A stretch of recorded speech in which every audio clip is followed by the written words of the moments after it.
Good morning बच्चों, मैं BL Agarwal आज आपको इस लेक्चर में सेमेस्टर 6 का एक subject financial statement analysis chapter tools of financial statement analysis topic common size income statement का एक प्रॉब्लम सोल्व करके समझाने का कोशिश करूंगा।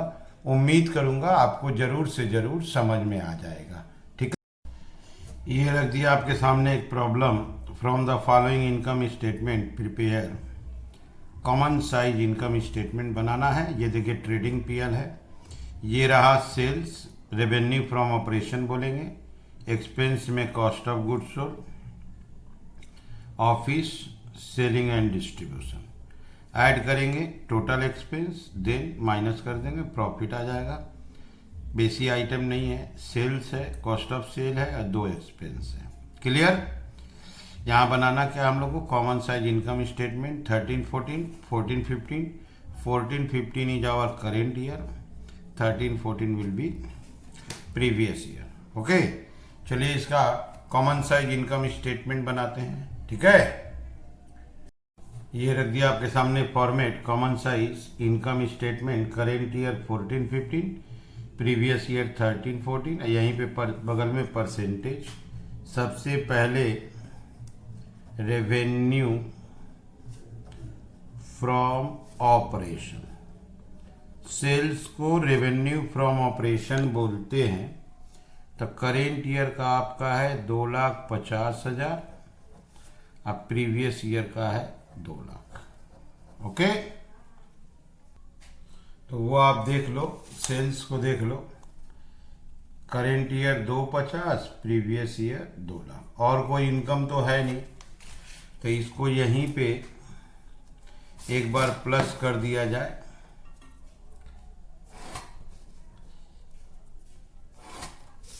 ठीक है, इसी का नाम दे देते हैं टोटल रेवेन्यू। ठीक, 2 नंबर में ले आते हैं एक्सपेंसेस। एक्सपेंसेस का नाम में था आपका cost of goods sold, cost of goods sold, office and administrative expenses, office and administrative expenses, selling and distribution expenses, selling and distribution expenses. ठीक है, अब यहां देखो आप, कॉस्ट ऑफ गुड्स सोल्ड 170, 150, 6,000, 4,000, 10,000 और 6,000। क्लियर है? तो करेंट ईयर में लाते हैं इसका 1,70,000 एंड 1,50,000, 6,000, 4,000, 10,000 और 6,000। इसको भी यहीं पे प्लस करेंगे, ये हो जाएगा आपका टोटल एक्सपेंस। तो इसका प्लस हुआ आपका 2,50,000, ये हुआ आपका 2 लाख। ये प्लस करते हैं 186,000, इसको प्लस करते हैं 160,000। इसका नाम देते हैं टोटल एक्सपेंसेस। अब नंबर 3 लाएंगे प्रॉफिट बिफोर टैक्स। इसमें से इसको माइनस कर देते हैं, हो जाएगा, ये हो जाएगा आपका 464। ओके, इसमें से इसको माइनस कर देते हैं, ये हो जाएगा आपका 40,000। कुछ प्लस माइनस में मिस्टेक हो रहा है,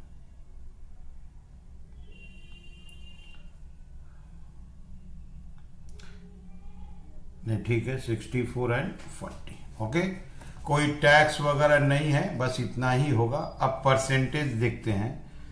कॉमन साइज इनकम स्टेटमेंट में रेवेन्यू फ्रॉम ऑपरेशन को ऑलवेज 100 एज्यूम करते हैं, तो ये टोटल भी हो गया 100।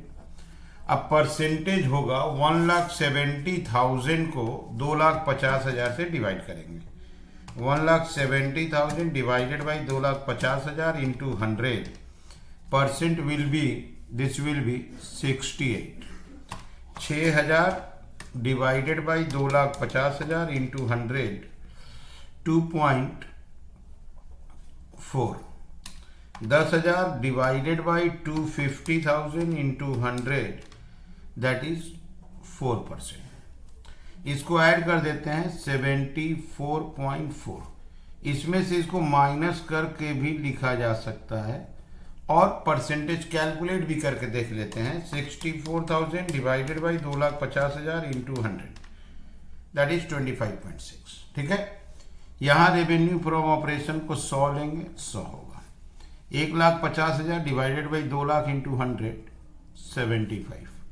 4,000 divided by 2 lakh into 100, 2। 6,000 divided by 2 lakh into 100, 3। इसको ऐड करोगे आप 80, यहां से आप माइनस करोगे 20 आएगा और परसेंटेज निकाल लेते हैं। 40,000 divided by 2 lakh into 100, that is 20%। ठीक है, ये हो गया आपका common size income statement. Common size income statement, पहले नंबर बात ये इनकम स्टेटमेंट है, पहले इनकम स्टेटमेंट अरेंज कर देंगे। Revenue from operation is always taken as 100। इसी के रेस्पेक्ट में ईच एंड एवरी आइटम का परसेंटेज कैलकुलेट करेंगे। ठीक है, कैसे परसेंटेज कैलकुलेट किए हैं वो दिखा देते हैं। Percentage equal to amount of every item divided by revenue from operation into 100। Every item, कोई भी आइटम हो, एवरी एक आइटम लेना है और उसका डिवाइड करना आपको रेवेन्यू फ्रॉम ऑपरेशन से, परसेंटेज आएगा इंटू 100 करेंगे। ठीक है, उम्मीद करते हैं आपको समझ में आया होगा। Okay, thank you, bye.